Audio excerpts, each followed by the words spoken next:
Each university has a kinesiology or a PE teacher program. So we need to build that next level of coach. And so building capacity. High school kids. How many of you have kids that are in high school or going to college? What's something that they need on their resume, their volunteer hours, right? In North Carolina, if you get like 100 hours, you get this tassel. If you get 200 hours, you get this tassel. If you get 300 hours, those kids are begging for volunteer opportunities. So instead of just throwing them in a concession stand, instead of just putting them in somewhere, have them come out. Have them work with maybe one of your experienced rec coaches, right? I think somebody in the middle, you were saying you had really good retention of your coaches, right? So get some of those high school kids, have them work with that good volunteer that you know. Have them work with your club director if you have that, right? But let's get a high school kid, let's link them with somebody, and then the carrot is that they also can get maybe a US Soccer 4v4 online coaching course, right?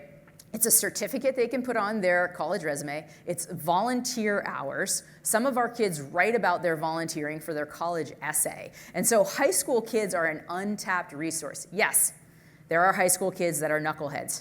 I am surrounded by knuckleheads, right? But those high school kids usually can develop, and if they're put in the right environment, can become something very powerful. And I think when we talk about our model, TPSR, we see kids as resources. And so going in and taking your older high school team and saying, hey, you're gonna have to volunteer for 2 of our Saturday clinics, or we want you to do this, right? You're getting them into that pathway. Plus, as coach educators, we know that once kids have to take coaching courses and see the other side of it, they usually have a greater appreciation for it. So high school kids are a very, very valuable resource. As I mentioned, college interns, right? We gobble them up. Kids that need intern hours, I love. UNCG has a program, it's 90 hours. 90 hours is like 3 teams. And those kids are out there and we align them with a coach, and they usually do 2 with their travel team and then 1 where our Saturday program, right? We get them in, we have somebody good who's helping them along, not just letting them be the cone person, but saying, hey, you're gonna lead the warm-up. We're 4 weeks into this, you're gonna lead the warm-up. Hey, we're 6 weeks in for it, I want you to do that. And just putting them in that environment. I will tell you, you're gonna have college kids that don't show up. You are, it's the nature of the beast, but you also have volunteers that don't show up, right? I have more control over my high school kids and my college kids than I have over parents. I literally would have our refugee kids time swim meets, and we would have them work an entire weekend, and it was a way for them to pay off their rec club fees, and the swim people would be like, hey, we got another meet. Do you think you can get me kids? And I was like, oh, I don't know. They're like, listen, your kids, they're better than anybody else. Because I don't just have them volunteer, I have them volunteer and I set expectations. So they know that I'm there. They know that I'm walking around. And I can do that. And I spent a lot of time doing that. And now when I have to go to a swim meet, I have 2 of the college kids that are there walking around. I have other high school kids that are like, you need to put your phone away, right? But I've created a core of kids in Greensboro because I respected them, I built them as a resource, and I set those expectations. So those college kids become incredible resources. And then your parents, right? How can we not just get parents involved, but get them part of the culture and identity of who we are, right? And so when we're looking at that, can we simplify coaching education? Right? We don't need to do that 4-hour course. We've got a smaller online course, right? And we're gonna talk to you about the fact that like you're not here, you don't need to know soccer, right? So often coaches are scared to coach, parents are scared to coach because they feel like, oh my gosh, I'm the soccer coach. They're not. The gentleman who's the president of the New England Revolution, I think he kind of stuttered a little, but he was saying we need, all these players aren't gonna go on to be great, right? But the reality is coaches aren't necessarily creating great players. They're creating a desire to want to continue to play. Your environment has to be fun. Your parent, hey, you don't need to know soccer. We're going to give you, this is the weekly plan, you do it. If it's not working, what do the kids want to do to make it fun? Especially at those younger ages. Because you can be a brilliant coach, and you can be a brilliant coach, but if the kids aren't having fun, are they going to come back? No. So make it easy for those parents. Provide pool training. You've got one great U10 coach. Let him lead the activity and then send it out to your other volunteer coaches. Come in for an activity, send him out. Now, these people aren't having to be responsible for the session. They're just having to mimic what somebody else is doing. And partner them up with a high school kid. That high school kid will demonstrate everything for them. So now, not only do I have to not coach, but I've got somebody who can demo for me. I've got somebody who will run around so I don't have to run around. All right? We have the ability to build a capacity of good coaches, but we have to be intentional. I had somebody come and observe my after-school program, and it was half tutoring, half soccer. And I showed up, and I was sitting there, and I was hanging out, and I was like putting, just sort of like putting together these little packets. And they were like, "What? You don't do anything?" And I'm like, "Yeah." And they're like, this is easy. And I was like, first of all, this isn't easy. Second of all, this is the third year that we've been doing this tutoring program. So 3 years ago, I was doing everything. But now, kids know, we have the college kids come in, they run the soccer sessions. We give them a session, we talk to them about what it is, they know what the expectation is. We have our other kids come in and they help make dinner, and there's 4 kids who get selected each day to help the college kids make dinner. We have certain kids who know that they have to clean up, set the table, and we have certain kids that know they have to clean up. And it didn't happen overnight. It took years, right? But it was that process. That's part of our core value is social responsibility. If you see something on the floor, help pick it up. If there's a dirty table, help do that. But by instilling those values in, we created a core. We were running programs with high school kids and college kids. But we believed in them and we gave them the support. So I think I'm doing all right. How we can help you at USYS. There is a USYS Mojo curriculum. How many of you actually use Mojo? 1, 2, 3. How many of you actually go in and see the USYS curriculum? Think you. Give that man a prize in the back corner, Tom. I'm writing it down.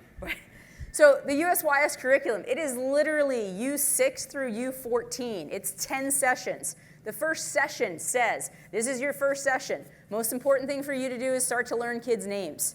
It is basically taking what I had to do for years with our after-school program with the high school kids, and we chunk that information, and then we plug in the videos from Mojo. So there's always a nugget at the beginning and say, hey, you're 4 sessions into it. Whatever the kid's favorite training session, whatever the kid's favorite warm-up activity is, let them choose it. You're working with 10-year-olds. Give the 10-year-olds an opportunity to explain it, and you're just there to support them. And within those Mojo activities are these little nuggets to help guide you. So if your club doesn't have a curriculum for your rec coaches to follow, it's free. The only time it costs is if you sign up for other stuff, but I've been using it for 3 years, and I haven't paid. Sorry, Tom. Partnerships. We have what's called USYS University. All right, I think it's $5 for complete and total access. We have a 35-minute welcome to grassroots coaching. It just reiterates the, hey, this is fun. Don't do any harm, right? I polled about 20 coaches and I said, what are the 5 most important things that you wish you knew coming into volunteering? Across all 20 of them, do you know what was the one thing that rang true through all of them? Figure out your snack plan, right? She's like, I wish somebody had told me about snacks because the first day everybody was pissed there was no snacks, okay? So on that course, you have your Welcome to Grassroots. It's $5. We're trying to figure out ways to make it even cheaper. But then there's all these other courses on guided discovery. There's courses on, interacting with parents. There's tons of courses. It actually spans grassroots all the way up. And for $5, you get 40 courses. So if you don't have a coaching education plan, for $5, take the course. If you love it, send me an email and give me feedback. If you hate it, send me an email and give me feedback because we can change it and adapt it, and it's based on me asking a bunch of people who knew nothing about soccer, what do you need, right? We have a program with schools. So if you are in a district where you actually have a good connection with schools. And Peter, we talked about this. We got a grant from US Soccer. So I'm coming up March 5th to Worcester schools, and we've got like 20 or 25 teachers, and they're gonna come in and we're gonna put them through some soccer fundamentals and some training program, and then they get a free curriculum. And then we also have money that we provide them with soccer balls, so that way it ensures that they are gonna have soccer. If you go to the online resource hub, it has all of the curriculum and everything like that. Taking a picture. And then finally, referees. I'm not a referee. I'm probably awful when it comes to referees, because I thought like, hey, I'm in this grassroots position. US Soccer's doing all this stuff with refereeing. I should just sign up. I ran a referee program where I just brought kids in. We helped to train them. We showed up and supported them. And there were other people who mentored them. And I just was responsible for getting our refugee kids signed up. And then I realized, like, I have no patience. I have ADD, so I'm like terrible paying attention. So I never know like who the ball could have gone off of anybody. And I realized I would be a terrible ref and would probably cause more harm than good. But we get our kids involved in it. Thinking about referees and building that pool, right? Some parents played, but some parents don't. So at the beginning of your season, just sending out that email with the rules. I coach my daughters. It's a U10 rec team. So a lot of this was like theory, and then I spent the last 3 years trying to put things into practice. But I send an email out to all of my parents about refereeing, and I try and tell them, hey, this is great with your older kids. If you wanted to sign up for a referee and one of your high school kids did it, that way you're out there on the field with them. But you can encourage them to become referees. Behavior. The first meeting I have is I don't tell people where I work. I literally had a guy at the pizza party. He's like, I don't know what you do. I just want to tell you, you are the best coach my daughter has had across all the sports she plays. And I was like, if I wasn't, then we have a really big problem. But the reality is, I talk to the parents, hey, the only thing I want you to do is saying positive things, right? We're establishing what their behavior is. I'm chill on the sidelines, okay? I realize if I start to get escalated, the kids get escalated. So I have my behavior. Talking to the kids. We have the zero policy.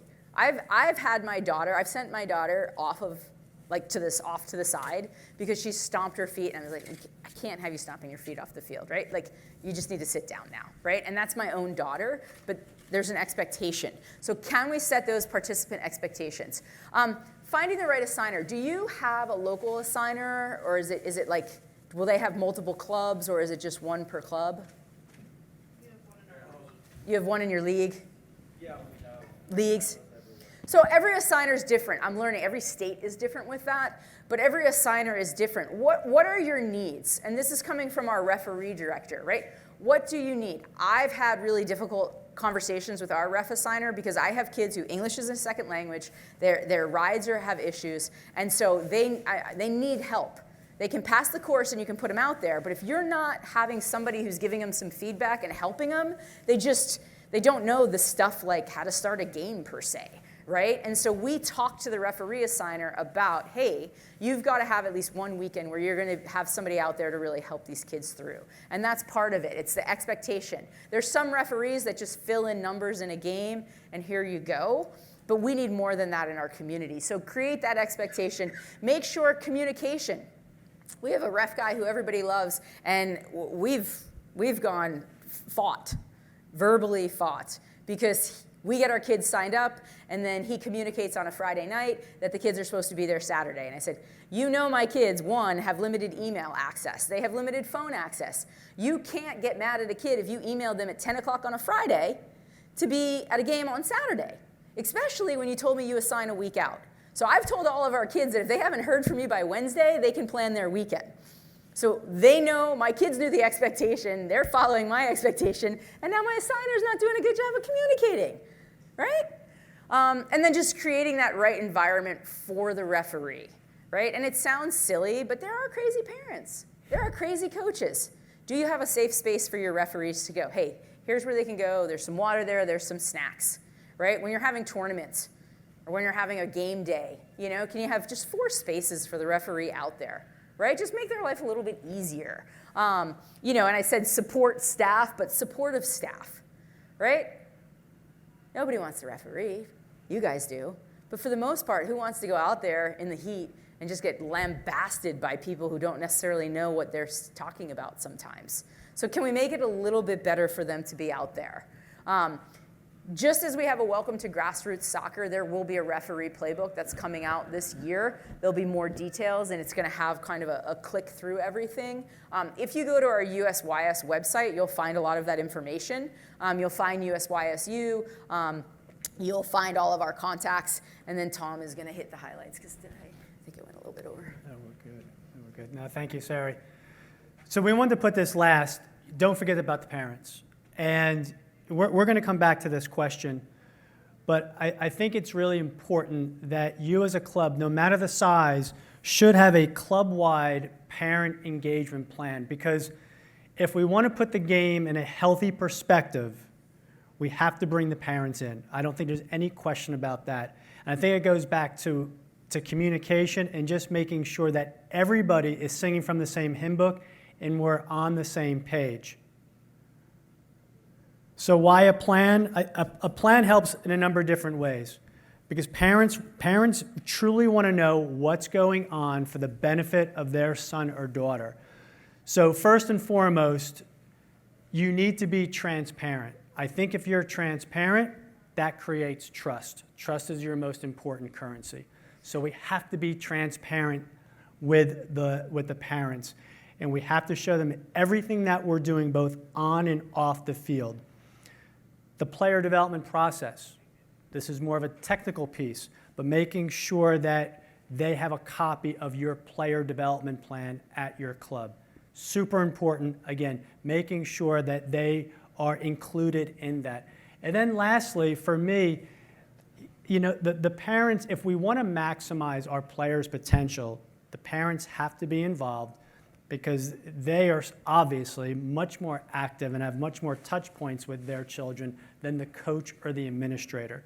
So the more we can activate the parents into our club, the better. Now, we understand that there are some crazy parents, but most of them are well-intended, right? I think most of them want what's best for their son or daughter and their friends. You're never going to, there's always going to be one or two that are just all the way on the other side, and I don't think we're going to be able to bring them more towards the middle. Okay, but the 90% of parents do what, they want what's best for their kid. They want their kids to be active, they want their kids to have fun, and they want their kids to be involved. So it's really important to have a plan, and that's why, and I hope we can, I know we have a few minutes for a Q&A, but I would love to hear the influence of the parents within your environment.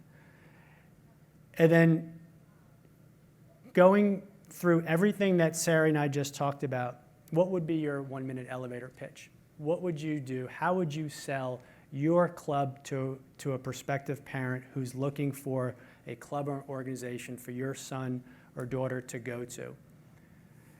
And it all goes back to communication. Now, when I did this slide, in fact, over lunch today, I told Sari, I don't like this slide. And I think what we agreed on was, I think all of you do a good job with this part of the communication. Here, you're just ticking off the boxes. For me, I just want to make sure that you all know that when we talk about, whether you're an administrator or a coach, that are we in constant communication, and is the communication a two-way street? That's extremely important. And are we listening to reply, or we are seeking to understand? That's really important, and we're all guilty of listening to reply.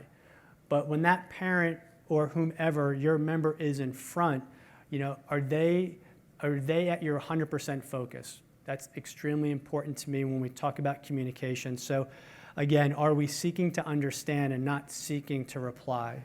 Anything to add on that, Sari, just with the communication piece? No, and I think sometimes people feel like, oh, I've got to talk to every kid, or I've got to talk to every parent, I've got to check in. And the reality is it's just, do you have a system in place that you are sending communications and parents know how to get in touch with you?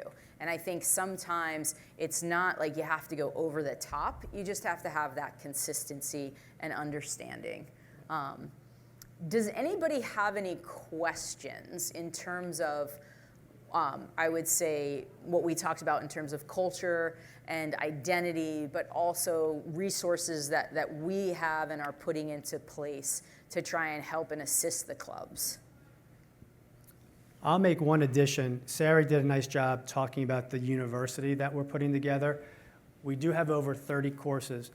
Those 30 courses are for what we call our 4 constituents. So yes, players are first and foremost, coaches, parents, and administrators. So there are some courses there that are specific to the administrator. So I think it's very important. So when you peruse the library, you may see a course or two that may be advantageous to what you're looking to do from an administrator's role within your club or association. And I know that was a whip around. That was just a real quick.